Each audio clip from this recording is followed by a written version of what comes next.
Hello, ladies and gentlemen, and welcome to another episode of At the Cusp of Freedom, where we talk about why and how we become who we are.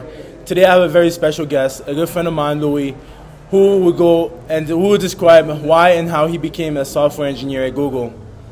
So without further ado, we'll jump straight into it. Louis, how did you become, or why did you choose to get into software engineering? Oh man, I think it's a long journey, man. It starts way back. Way back. Take us back.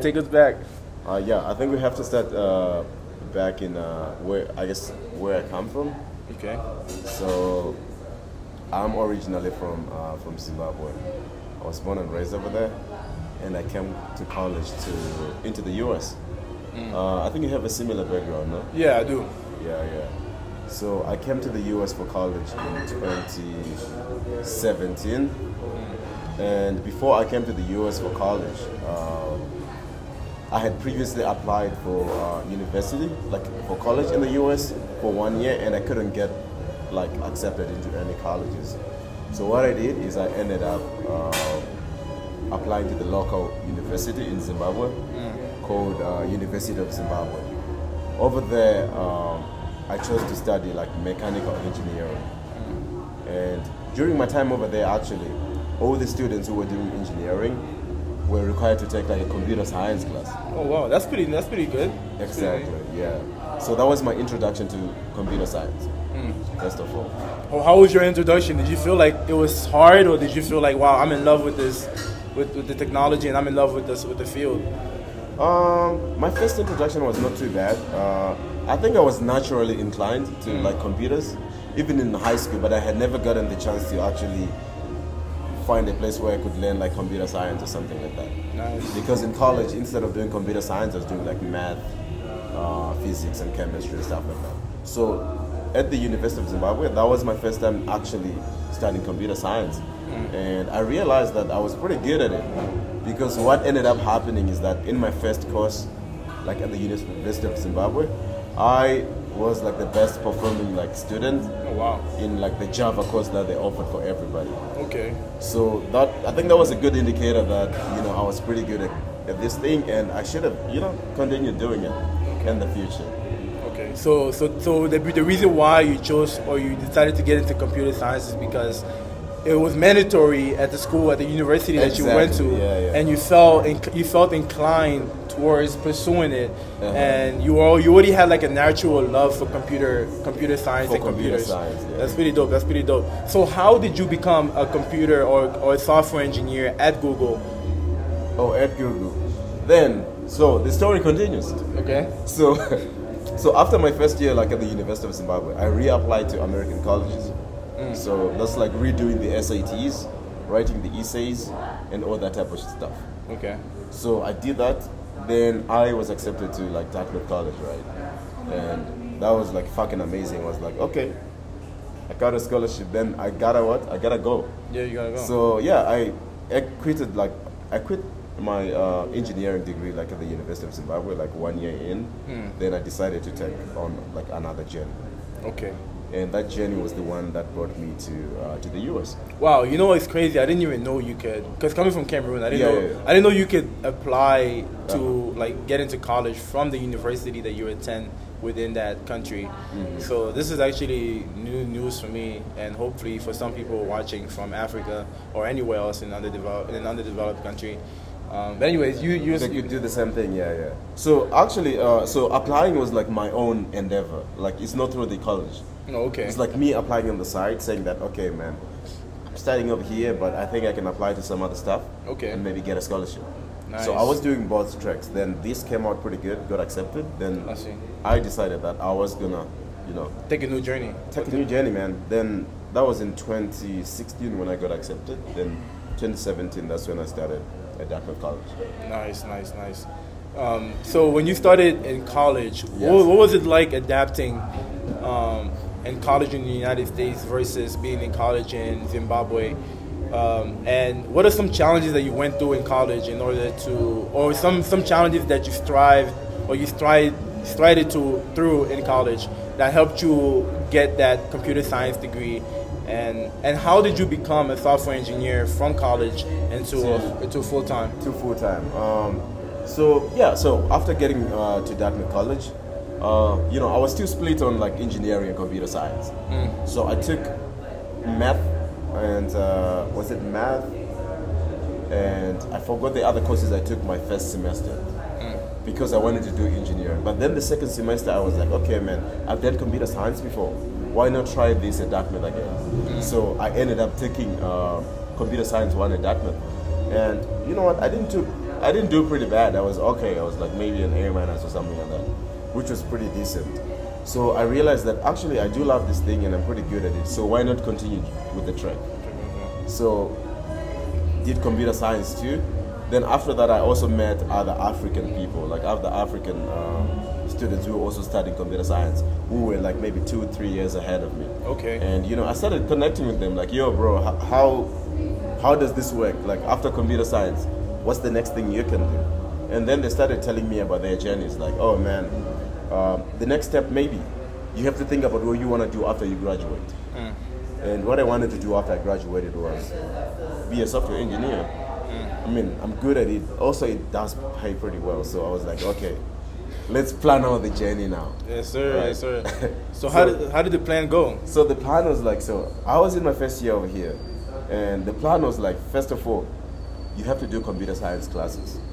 After that, you have to be a teaching assistant at the college at least, so that I could put something on my resume. Okay. Because you can't just apply to like internships without anything on your resume. You need at least something. So my decision, my first year was take 2 computer science courses, then become a teaching assistant for a class. So I became a teaching assistant for like a course called, was it system design or something like that, and then I added that to my resume, which made my resume pretty solid compared to the other people who were in my class at that point. Then after that, what I did, I applied for like a study, like a international internship at my school. I had like some funding that they gave, and it took me to Ghana. Okay, you went to Ghana. So I went to Ghana, Okay, so I went to Ghana from Dartmouth, my first year, my first summer. I went to do an internship in Ghana, which was funded by the school. Wow. So they have a program where they fund like internships and stuff like that. So after that internship, I had 3 things on my resume.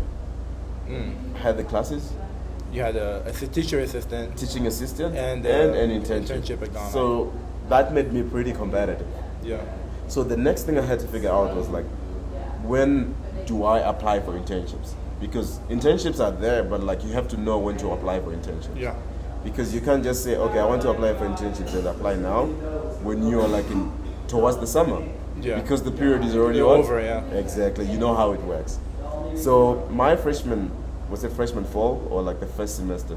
Oh no, it was sophomore year. Sophomore fall. Sophomore year, yeah. That's when I started applying to these internships. So Google, Microsoft, Amazon, all these companies, they have sophomore internships where you can easily, you're a sophomore, you apply. If you've done like some level of work, you're pretty competitive. Yeah, you are. You have an internship, like some classes, and a teaching assistant job. Pretty competitive. So I did apply for that. I got a couple of interviews. Microsoft, I bombed one, man. That interview, man. It was hard. I don't know. I didn't have practice. True. I mean, you used that interview as practice for the next one, right? Maybe that's a good point. Yeah. I really did bomb down. Have you ever came out of an interview and you'd be like, shit, that was a shit show. Yeah. So that was the first Microsoft interview that I did. Then after that, I realized, man, I gotta actually study for the interviews, because these are technical interviews. You have to actually like study. So you went through that Microsoft interview without really preparing. Yeah. The first one was like, oh man, I've done computer science.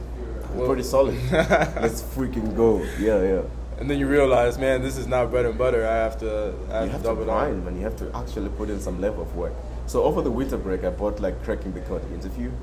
I'm sure a lot of people who are into computer science know this book. Yeah, Cracking the Code interview. Yeah. I've heard of it, but I've never read it. Oh, you've never read it? But I've heard of it. It's strongly recommended by a lot of people that get into it. I think it's the first thing you probably have to read. Yeah. If you want to do like a tech interview. That's true. I agree. Like Cracking the Code interview. So which resources do you use when you're preparing for interviews? I pretty much use like LeetCode and HackerRank. And I do like, basic to like difficult problems. And that's pretty much how I refresh my algorithm and data structure skills. Yep. And then I'm pretty good at like interpersonal interviews, so I think that's kind of like a bonus for me. Oh, so just like the energy in the interview. Yeah, just like my energy in the interview, Yeah, and that's kind of how I get my offers. Yeah, that's a bonus. But wow, what a story though. So once you read that crack in the code interview and you failed, after failing the Microsoft interview, you read crack in the code, you doubled down on your studies, and then you applied for more software development roles. Exactly, yeah. And I'm guessing that's how you got the internship at Google? Yeah, that was the Google internship. So I did the Google sophomore internship. Nice. Which was pretty solid. Did you come back junior year or? Yeah, I did come back junior year. Nice. So junior year I did interview also. I did interview, but I was also like not, I had something going on with Google, like the written offer, but I also did some interviews. Then I ended up landing like BlackRock for like software engineering too, which was also pretty nice. But I just decided to go back to Google. Okay. Then the story is probably the same. For senior year, I also did the same thing. I mean, I tried to leverage for PM because I really like creating like product. Just like the product creation cycle, like coming up with an idea, refining the idea, and actually building something.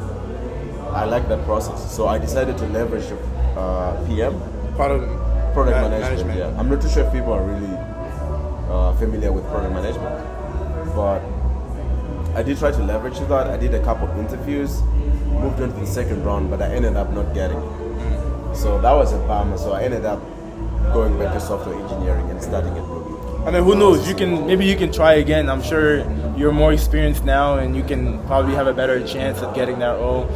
Yeah, I think I'm in a good position now, but I have other things in mind, so I don't think I'll go that route. But okay, so maybe not getting it was a good thing. Yeah, it was eye-opening to some extent. Okay. Because the interview process itself you had to study, and it shows you a different way of thinking about product. Like how do you know if a product is successful? Those are some of the questions. Like how do you measure the metrics? This kind of stuff. That's pretty tough. Yeah. So now that we've gone over how or why and how you became a software engineer at Google, what do you think are some of the problems in general we face in our world, and what do you think we can do in our daily lives to make the world a better experience for those coming after us? Oh, that's a very deep question. I think one of the biggest, problems that the people face, or even me, is the attempt to sort of reinvent the wheel. So when I say reinvent the wheel, I mean there's a lot of people who've done the same things that you want to do, right? And if you just follow or listen to their stories, I think you probably save time and probably do better maybe than them. So I think one major problem is just maybe not sharing how can I put it? So people, the disconnection between people with the same stories, that kind of thing. I would assume that a person, like a young kid from Cameroon, would gain more perspective from your experience more than my Zimbabwean experience, you know what I'm saying? I mean, he can definitely get some. Yeah, leverage some, but you have to find someone in a similar environment that you came from. Exactly. So how do you, connect people with maybe similar stories in some aspect, and help the world move forward? I think that's one of the problems that I think is there. Interesting. Yeah. And what do you think one can do in their daily lives to be better or live more productive lives, or even just have a life that's more fulfilling? That's more fulfilling, yeah. Man, that's a deep question too. I think one thing I learned starting this year, was I read this book called Atomic Habits. Okay. And it's written by this guy called, what's the name of this guy? I forgot the name of the guy. But what he talks about is some of the habits, good things take time. Like going to the gym. You're not gonna go lift one dumbbell today and become go in shape. Yeah. You need to take time. So he was talking about compound interest and how you can automatically become better by designing your day into, by designing good habits into your day. So one of the things that I actually put into practice was just going to the gym. He was talking about if you have something you do every day and you want to learn a new habit, why not put that habit just after something you do every day? Yeah. So for me, I go to work every day. I go to the office. And on my way to the office, now I put gym. So office, gym, then home. So I haven't missed a lot of days. Nice. So I think just thinking like about your habits is one good to start. Do you have any ideas on how a person could improve their life or their day?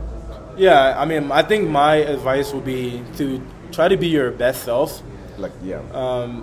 I think a lot of people get lost in what people think of them. So take everybody's advice with a grain of salt, but be your own authority and put your thoughts first before anybody else's. Think before you act. Think before you consider what people are saying, or when you hear what people are saying, just think for yourself and get your own like opinion. Like be opinionated, you know. Just be yourself. And I would also say traveling has opened a lot of eyes. It has opened my eyes in many ways, and has widened my perspective. So I would say traveling is a major key if you want to learn more about yourself, if you want to meet people that can give you a better perspective on how to live a better life. Yeah. And that's pretty much it. That's all I can think of off the top of my head. So just to recap this episode, my friend Louis here became a software engineer because he found passion in computers when he was young, and when he pursued computer science, he felt as though it was made for him. He felt a natural attraction towards the logical aspect of problem solving that you have to go through when you become a software engineer. And in addition to that, he was courageous enough to take the risk and not complete his college education in Zimbabwe and just take the risk for a better opportunity in the United States to study at a university where he knew he could make the best out of it.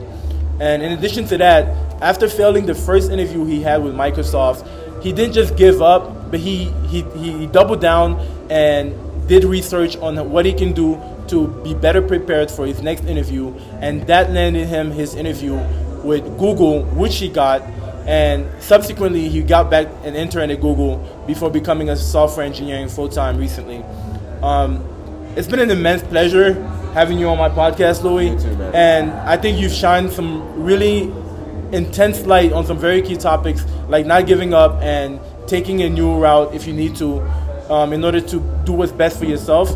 And I hope the audience has given you open ears and listened to your advice, and I hope that they can take it with them to be better and to live better lives. Definitely. Is there anything else you want to add before we close this up? I mean, one thing I'm going to add is that if you want to listen to more stories, just keep on listening to this podcast.